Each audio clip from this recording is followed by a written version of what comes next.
Hello, world. Brian here again. I'm always trying new things here, at least a little bit different, trying to change things up. So I've changed my lighting a little bit, changed the lighting in front of me, so hopefully you don't see the blue glare in my glasses so much this week.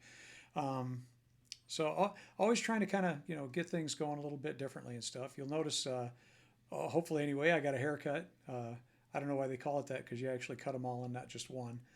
But anyway, I did get a haircut. Got it today, and outside of that, you'll see guitars. You'll always see guitars behind me. So I'm also a guitar player. I've been doing that my whole life, and I really enjoy doing it. I enjoy playing. Every week I wear a T-shirt, a different one. Usually it has something to do with guitars on it. So this one that I'm wearing today is Quality Taylor guitars. A couple of my guitars are Taylor guitars. Um, Anyway, that's neither here nor there, really. Hopefully, this week we will touch on some new stuff for you, some new material, and let's see where we're going from here. First of all, I'd like to start by just saying, always remember that God is in your life. He's here, He's all around you all the time. Make sure to give Him the glory in everything that He truly does deserve. And other than that, just I'd like to touch back just briefly on the last episode, and just a reminder that everything works out the way it's supposed to work. Everything it works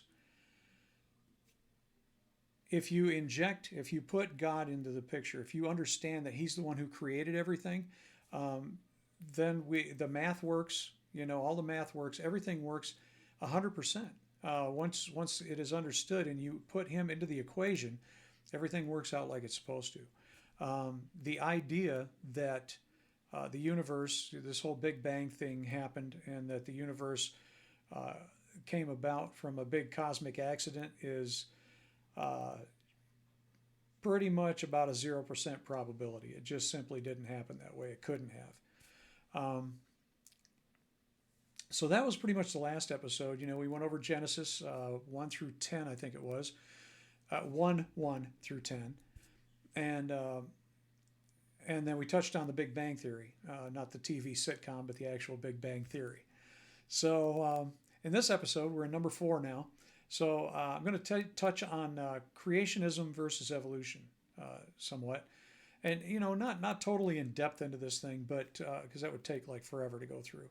But I just want to touch on some main points and kind of, I guess, just get my point across as to the way that it works for me. Which one of these actually, to me anyway, actually makes more sense.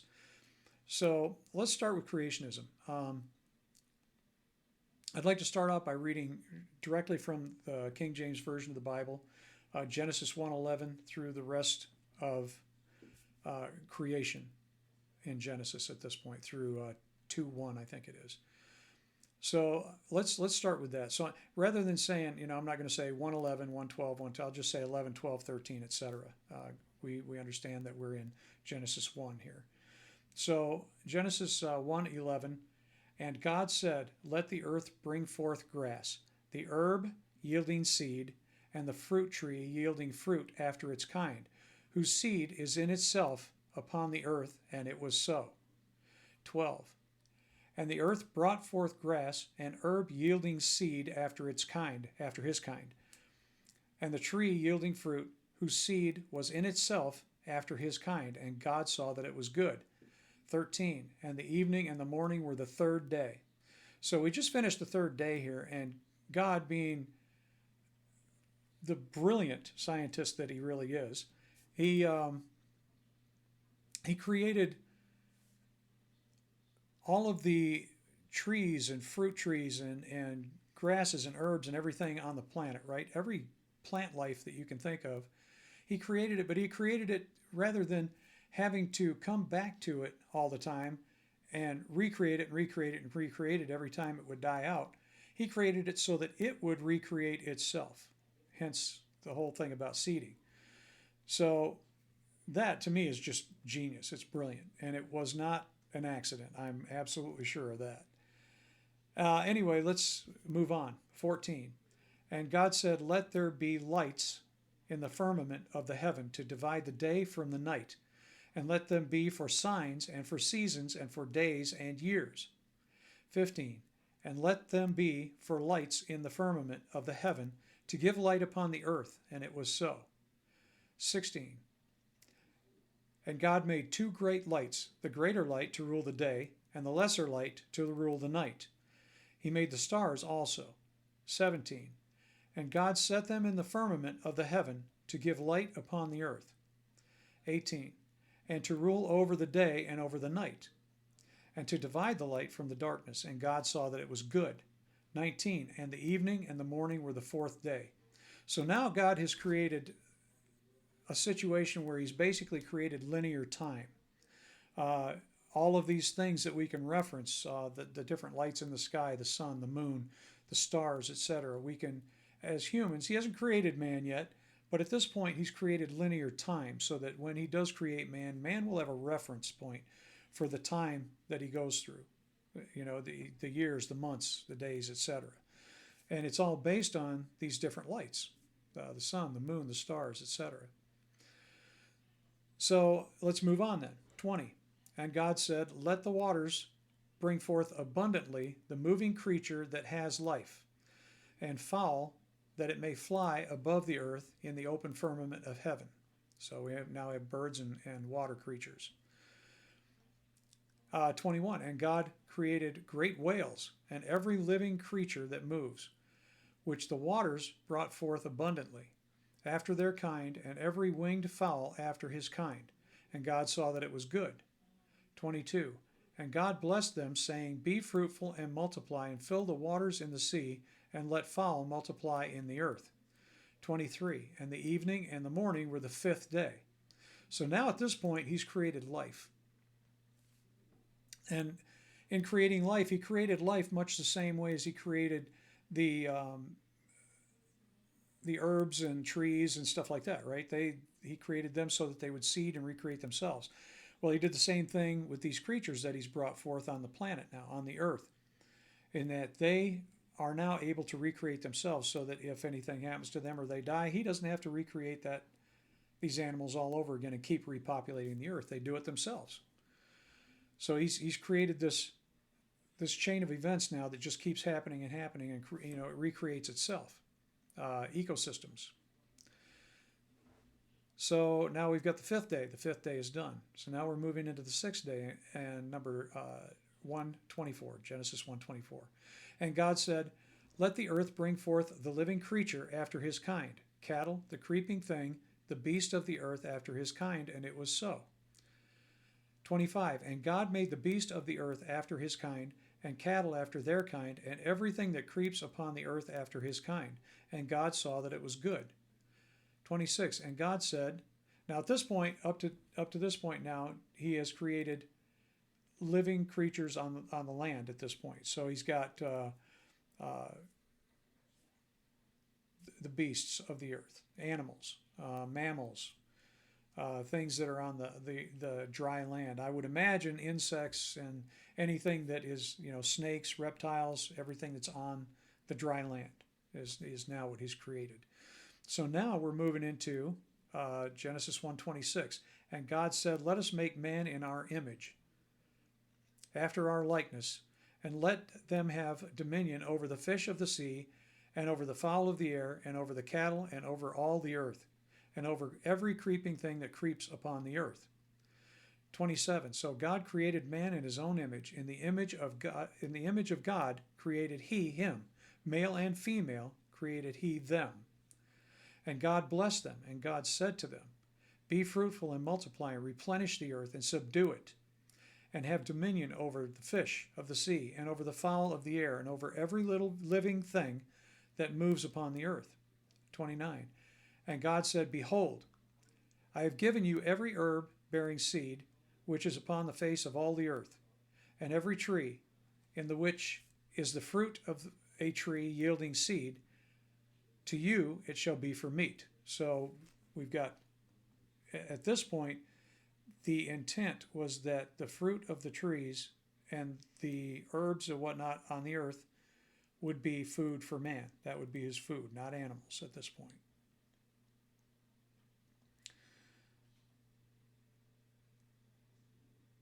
And let's see. Okay, so 30. And to every beast of the earth, and to every fowl of the air, and to everything that creeps upon the earth, wherein there is life, I have given every green herb for meat. And it was so. So the same held true for animals. The herbs, the green herbs, everything that was growing as plant life on the earth was designed to feed both animals and mankind. Only mankind also had fruit from the trees at this point. 31. And God saw everything that he had made, and behold, it was very good. And the evening and the morning were the sixth day. And then Genesis 2:1. Thus the heavens and the earth were finished, and all the host of them. So this is to say that God, our intelligent designer, he was the one who created all of it. Okay? He created the universe, the stars, the moon, the earth, everything that is viewable by mankind. He created, and everything that's not seen, atoms, molecular structures, everything. Fibonacci sequences in nature, that didn't happen by accident. The double helix DNA, that didn't happen by accident.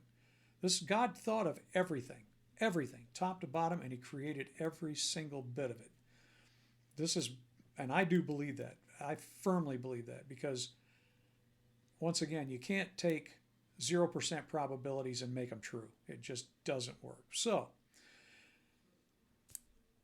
having said all of this, and we've gone through the biblical account of creation at this point, and so we've got two schools of thought here beyond that. We've got what's called OET, or Old Earth Theory, and these are two. This is among religious scholars. Okay, you've got Old Earth Theory, which basically it's a theory that everything is a lot older than is indicated in the Bible, and basically coincides with what science theorizes about the universe being billions of years old. So there are religious scholars who submit to this rule of thought, or this way of thinking, that everything is actually old, a lot older than what the Bible depicts. And then there is YET, or Young Earth Theory, and this is a theory that everything is exactly as the Bible states. That Genesis is not prophecy, so each day does not represent a year, or even any length of time beyond a day. That it is exactly what it says it is. I personally submit to this rule of thought, that the Bible is not lying to us, that it is stating exactly what it means to say, and that God did do this, each individual instance in a day as we know it. So I think otherwise he would have indicated something else, and he didn't. So, and the Bible being God's word, I think it's up to us to take him at his word, exactly the way he says it. So anyway, those are the two rules of thought among biblical scholars, that some of them believe that things are much older and agree with science in that regard. And then many of us who believe in the Young Earth Theory believe that it's exactly as God stated it is. And that science is, once again, wrong on that one as well. After a lot of reading and perusing data, all kinds of data on this subject, I am personally, I do believe, once again, that that everything is a lot younger than science states it is. I've got a lot of reasons for this, that I believe that way, and I'll try to touch maybe on a little bit of it here today. I'll try to anyway. Some of the reasons for thinking things are not as old as they seem is that number one, I am personally of the belief that dinosaurs and humans did live during the same time frame. The idea that they didn't could very well be wrong, and there's a lot of reasons I think this way too, and I'll get into that in subsequent episodes. I will definitely touch on the whole dinosaurs and humans thing. And number two is that carbon dating is only fairly accurate about as far back as 1,500 years. After that, all bets are off. The accuracy drops off drastically once you get past that. So carbon dating is really not a very good indicator once you go past 1,500 years back.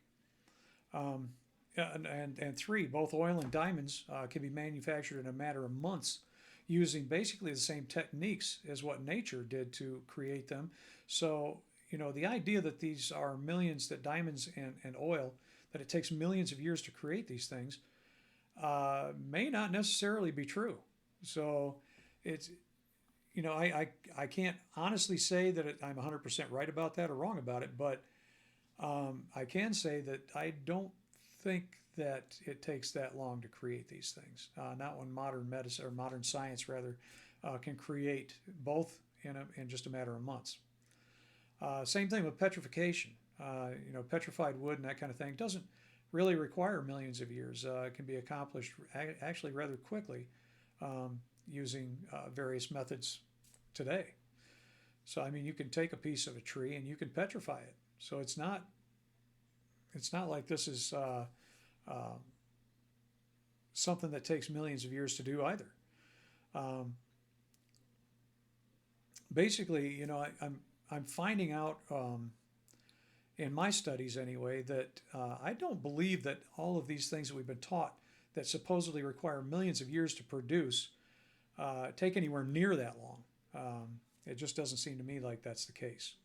So taking all these things into consideration, and knowing that science would have you believe that somehow some kind of single-celled organisms just happened to appear on Earth. They just blink, there they were.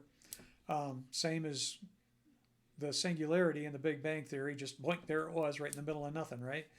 That they would have you believe that matter, just sprang into existence from non-matter, which is actually a 0% probability. Um, and then they would have you believe the same thing, that life just happened to spring into existence from non-life. Also, pretty much a 0% probability. Um, it really can't be done. Scientists can't even create life from non-life in a laboratory, in laboratory conditions. In fact, scientists can't even create life from the building blocks of life in laboratory conditions. So, given all that, how did they expect that it could possibly, how could they come to the conclusion that life could actually accidentally or incidentally just create itself from non-life in the wild? That I don't see that as, that's just a 0% probability. I don't see that as being an option. It just simply couldn't happen. Um, so anyway, they did they did, however, come up with a couple of relatively new, I guess, different theories to accommodate their initial theory. So the idea of life being created from non-life. One of them is not really that at all. One of them is that microbial life found its way to Earth, hitching a ride on asteroids that impacted the Earth. There's some problems with that theory in itself. Number one, somehow this life didn't burn up on entry through the atmosphere, which that's unlikely. Even if it did happen to get through, that it wasn't destroyed by the impact. That's also highly unlikely. So let's just say, for the heck of it, that somehow this life managed to not only survive but evolve. This one kind of gets me too, because I don't see it as even a possibility. That somehow this life managed to evolve itself into the plethora of different life forms on the planet today. Really? So a few microbes that somehow managed to survive burning up through the atmosphere, somehow managed to survive the impact with the Earth itself. Somehow these things managed to survive that and then mutate into all the different kinds of life we have on the Earth now. Really? To me, this doesn't even make any sense. And then you have to take into consideration if you have this life that impacted the Earth, this microbial life that somehow survived all of that, where did that come from? scientists aren't even taking it back. They're not going back to find out. When we're talking about the origins of life, we mean the origins of life. So where did that life come from? You have to go back and find the origin of that somehow. So you have to keep going back to find the origins of life. You have to keep going back until you can definitively define the origins of life, or you simply don't have. There's nothing. How can you say that God didn't create life, but you have not the slightest idea where it came from? I don't know. So the other relatively newer theory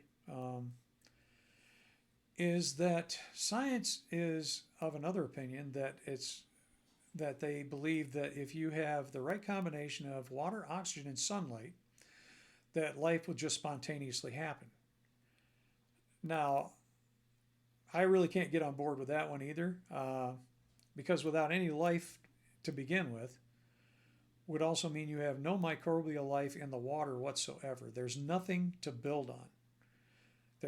Just because you have sunlight and water and oxygen, if none of these elements have any kind of anything whatsoever that could create life, then it can't create life. You can't take sterilized water with no microbes in it whatsoever, no kind of microbial life in that water at all, completely sterile. Add sunlight and oxygen, again, sterile oxygen, and expect life to come up. It's not going to happen. So, again, you can't build life from non-life. It's just not going to happen. So they're trying to hand us something that just makes no sense. Not if you really think about it. So then, how did life begin? How did it really happen? Well, in my humble opinion, the answers to this question given by science don't make sense. And much a lot like the last episode, episode 3, we found their answers are in science anyway. The answers in science are constantly changing. They come up with new theories, new answers all the time. So, but on the other hand, the Bible is constant. The Bible never changes. So you've got biblical answers right there in front of you. Those answers are never going to change. They're always the same. They are a constant. Where science is all over the place. You never know where they're going with their answers. Common sense tells me that there's no way that a few microorganisms just happen to accidentally or incidentally pop into existence from nothing, from no life at all. It doesn't make sense, And then on top of that, somehow managed to survive what this planet in its early stages would have thrown at them. That doesn't even make sense, because this planet was, early on pretty hostile, according to science itself. Now, I'm not talking about, because when God created this planet, it was not hostile. It was a beautiful thing. But according to science and the way it happened, according to their scenario, it was hostile. It would have been an extremely hostile environment for these tiny little organisms to try to survive in. I don't see that as being likely. And then again, to turn around after that, somehow survive that, and then somehow evolve into all the different life forms we have here today. I mean, this is truly a 0% probability. It just doesn't make sense. However, you add God's story of creation, whether you want to believe it's the God of the Bible, which I do believe, or some intelligent designer, it makes once you add him to the mix, you get 100% probability. It just, all of a sudden you've got it. It makes sense. So, I mean, we're talking, the double helix in DNA alone should be enough to convince people that it required an intelligent designer to create us. Okay? And then there are a multitude of examples of the Fibonacci sequence in nature. This is mathematical genius, and it didn't happen by accident. It couldn't have. So, I mean, these things are just not feasible. And, now I want to move on. At this point, I think I want to move on to actual evolutionary theory that basically states that, over millions of years, organisms will evolve into stronger and more resilient creatures, basically survival of the fittest, so to speak. Um, Yet, in reality, there isn't a shred of evidence to support this theory. Not any, nothing. In the 6,000 to 12,000 or so years that it's believed that mankind, Homo sapiens mankind, has been on this planet, there's been not one single recorded evolutionary jump. So we're exactly the same now. I mean, we've adapted. Adaptation and evolution are two entirely different things. So while we have adapted over those years, there's been not one single evolutionary change. Not one. Nothing that has ever been proven, ever. Are we smarter now than early man? We don't have any way of knowing this, being that we have no idea what technology may have been available pre-flood. We don't know what mankind was doing before the flood. We don't know how intelligent he was or what he was building or doing. We really don't know. You can look at certain structures like pyramids, around the world, for instance. There are pyramids all over. Even with today's technology, we cannot replicate those. We don't have the technology to do it. So to say that we're smarter than they were, I have my doubts about that. Ancient Greek and Roman columns are another good example. With today's technology, we're still unable to create columns like this with the kind of precision they had then.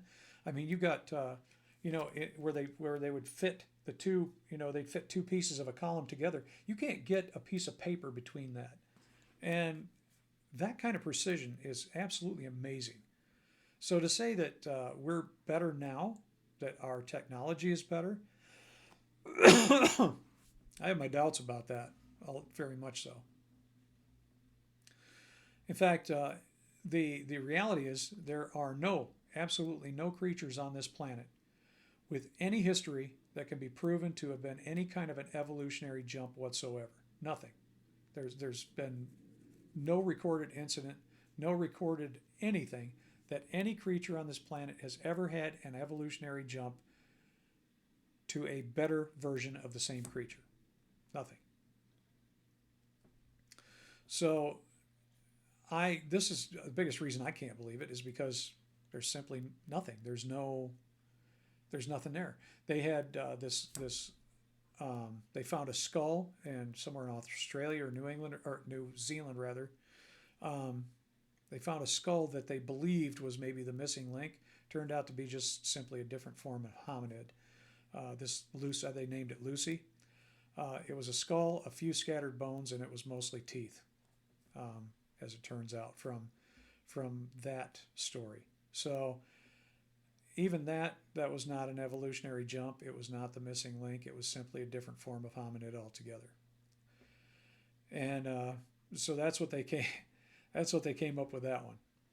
So I mean, you would think with the sheer number of different kinds of creatures on this planet, there would be at least a few that would exhibit, the signs of evolutionary change if it were actually a real thing and not just a thing of science fantasy.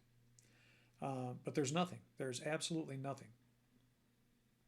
So I submit to you, that only an intelligent designer, and the way I believe God, okay, the God of the Bible.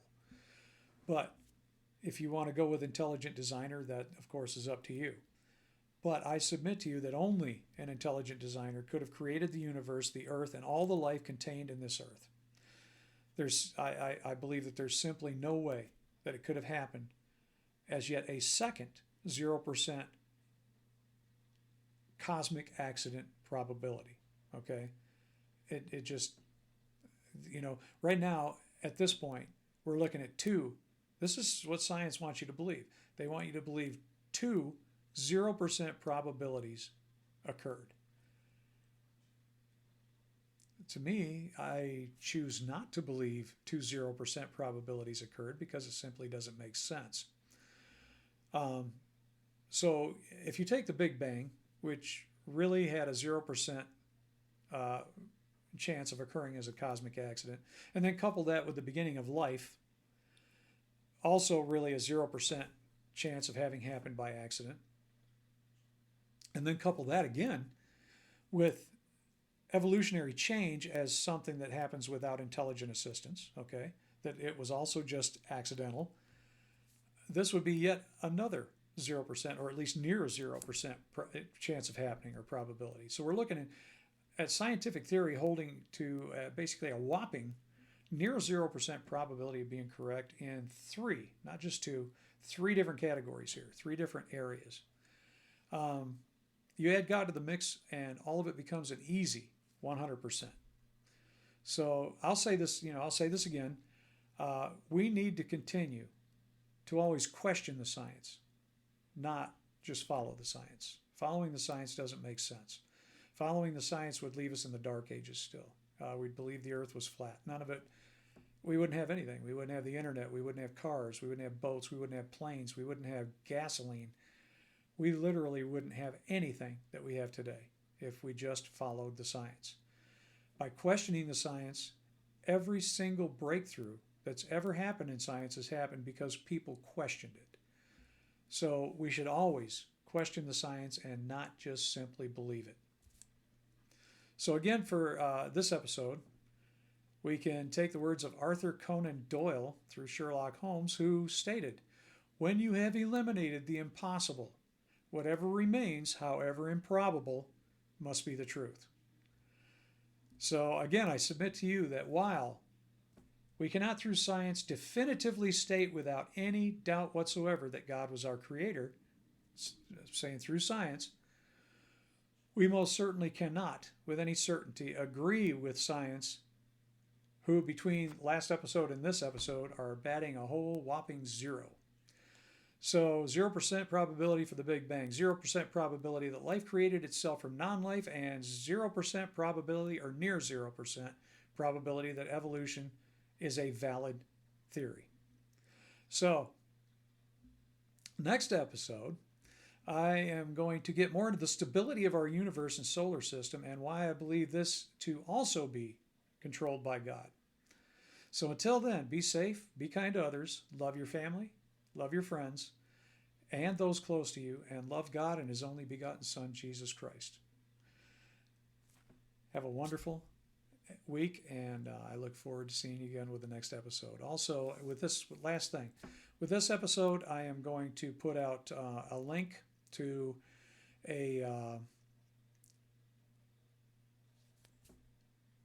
I'm going to put out a link where you can donate if the Spirit moves you to donate. Money would actually help me with this to be able to promote it, to be able to advertise more and put it out there so more people can see it. So please, if you feel the Spirit, if the Spirit moves you to donate, then please donate. The link should be to a PayPal account. So you should be safe in donating. PayPal is about as safe as you can get. So that's about it. I'm not going to ask you to donate any particular amount. That's totally up to you, should you decide to at all. And I will never guilt you into donating whatsoever.